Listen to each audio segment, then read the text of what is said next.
Well, welcome to Pace Reptiles. Today we're going to be winding it back about a year or so to when I built my giant rack enclosure. It was quite an endeavor. It took about 5-6 days or so with the help of my dad, who's actually a carpenter as well, so we had all the tools and materials needed to do it.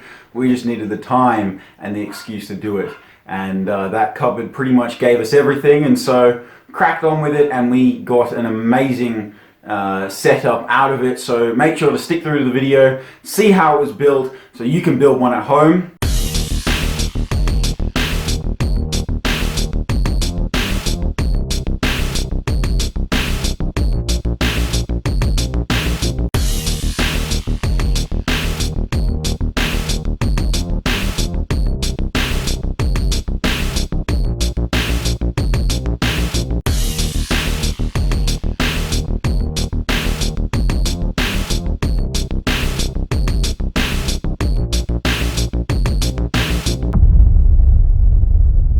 Hey guys, boy have we got a cracker of a video for you today. We are going to be renovating this cabinet, in which we found across one of the council cleanups in our area, and we're going to be renovating it into 3 separate reptile cages. We're going to have a black-headed python on the bottom, we're going to have our blue tongues in the center, and we're going to have our bearded dragon at the top. Now, the sizes aren't completely perfect. We're going to have to do a lot of changing with that, changing where the shelves all go, making room, making another different floor so that we can have lights attached through that with mesh. We're going to be using this timber for that as well. We'll put a little bit of a coat on it so that it looks just like this and it's really nice, and the colors all match. And this video is basically just going to be out there so that you guys can hopefully save some dosh and not have to pay upwards of $1,000 for a setup of 3, which is actually fairly common to be spending that amount of money for a setup like this when we get it fully done.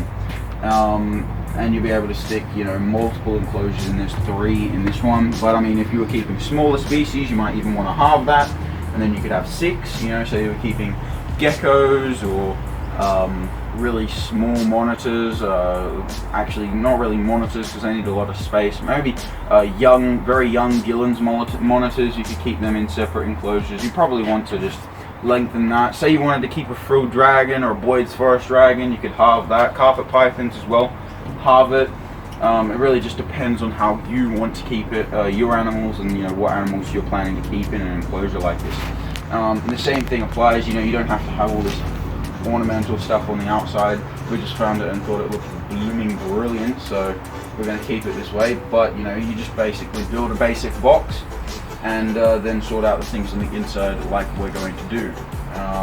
So yeah, we're going to be using this piece of wood, some mesh here, we've got some sealant over here, different sealants, one to seal pieces of wood to glass, and one to just seal water and make it watertight. Because you might have water bowls that spill in there. Hopefully we won't have any issues with timber, so we'll probably go around the edges of all the timber, make sure that we don't have issues with that, and glass and wood expanding. Other than that, that's pretty much it, and we'll see when it gets done. I'll show you the whole process as it goes as well. Okay, let's talk about the pluses and minuses to going down the route that we actually went down this time. Instead of maybe going and getting a large enclosure custom built for you by a design person, or maybe building one completely from scratch. A ginormous plus to going the way that we did was, number one, you can find cupboards and things for free pretty much on Craigslist. If you're here in Australia, Gumtree is a really good option, and you can literally just go over, pick them up, and build an awesome enclosure out of them. Now, we were originally going to think of custom building our own cages, because obviously my dad's a carpenter, we could have done it, it would have been amazing. But when we found this pretty massive setup that we have at the moment, we found the skeleton of it, and we were able to design and change the interior to fit the needs that we had. When we found that, we definitely went with that over anything that we were previously thinking about doing. Number one, because it's an amazing setup, and I wouldn't change it for the world. It looks extremely beautiful on the outside, as it was originally meant as a glass cabinet, and so sticking reptiles in there has just made it even more crack and awesome than it was before. Obviously we went down quite a unique route that most people probably wouldn't have been able to do or have the opportunity to do because of the circumstances that we found ourselves in. We had found this ginormous, massive cabinet that was a glass cabinet. It was really beautiful. We actually found it as we were passing by a real posh house, and they had it out on the side of the road. It was going to go to waste, so why not pick it up and turn it into a reptile enclosure? We've done so. Obviously it's a nice ornamental piece, which means that we can keep it out in the living room, people can see it, and it needs to be kept really clean and pristine because of that reason. And the large enclosure that it provides for the animal was also really perfect, and it was pretty much what we were looking for. Now, a big plus to that is obviously we found it at the side of the road. That cabinet, if you were to buy that brand new, it probably cost you $1,000 to $1,500, possibly $2,000, depending on who made it, the brand. And that's pretty much the same amount of money that you'd be using to buy a custom one off of a person who custom builds them. So obviously, massive big plus there. You can find absolute gems if you go out and look for them. Whether that's a council cleanup, people toss things out at the side of the road. Keep an eye out. You might find something that's an absolute gem and you can turn into an amazing enclosure like we did. A minus to what we found, or a minus to going down the route that we did, would have been that you can't change the size of that enclosure. The size of the cabinet is the size of the cabinet, and you just got to deal with it. If you wanted to build a custom enclosure, obviously if you have a specific spot that you want an enclosure to be in, whether it's a meter by a meter high and you need to fit that perfect spot, it's probably better to just custom build one or get one custom built. Another amazing plus for going down the route that we went down would be that it cost us literally nothing to build. We had most of the materials at home. Obviously we did have to go and get some sealant and some flat plywood to be able to make the sets for where the lights would sit and the housing for that. But the rest of it we had at home. Another amazing reason to do what we did and go down the route that we did is it's amazing for the environment. Obviously things aren't getting thrown out. Glass isn't something that just breaks down after a while. It takes quite a long time. It's actually shatterable if that shattered into someone's yard or was shattered into our natural environment. That's glass. It can cut pores of many different native species if it ended up in the wrong position. Obviously it would end up there quite poorly, and it would be due to someone's very bad and poor decision. But if it did, it would be a terrible predicament for any animal that came across it. And so an amazing way to stop that is to build yourself a reptile enclosure.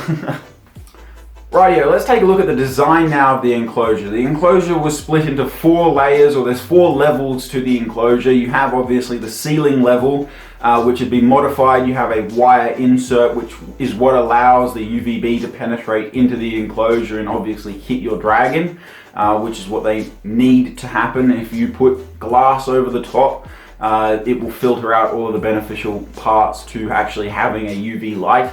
And obviously a lot of that heat won't actually get through into your tank either. So having a mesh top is literally essential. It's what you find on bought enclosures. Either that or the bulbs are actually in the enclosure screwed to the roof.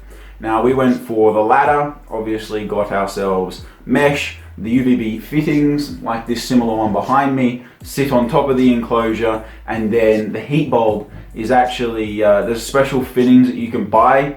They're like the normal white tops, but they have a screw halfway through, so you unscrew them, you screw them together over the top of the wire, so the wire's in between now, and then you can just plug your bulb straight into the center, which is a brilliant solution, and it makes for a quick and easy fix, and you can set up your enclosures extremely fast for your reptile. So we obviously went with that, and it also meant that it was a really easy fix to being able to fit lights in the enclosure rather than having to do some sort of elaborate scheme where you have to solder and wire electronics in there, or make fittings for the roof, and buy more expensive equipment to be able to do so.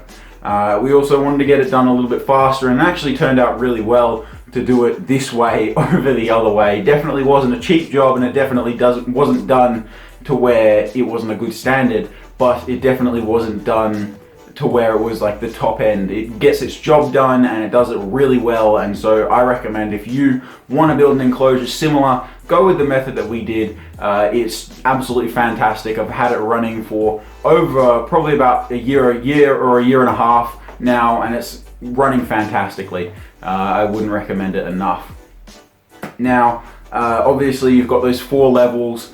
At the very top you have the first light level, then you have a base of the enclosure, and that was actually made from the glass shelf that was already within the cabinet when we found it. It had 4 glass shelves. One of them was broken, so we took that one out, tossed it out, unfortunately waste, but obviously we had 3 amazing shelves, and so we used that as the basis to build the rest of the enclosure off. Basically what you're looking at in these 2 middle shelves is you have the base glass sheet, which is then secured to the side of the tank just with little chips that stick out like that, and the glass sits on top of it, and obviously the center of it is fully suspended.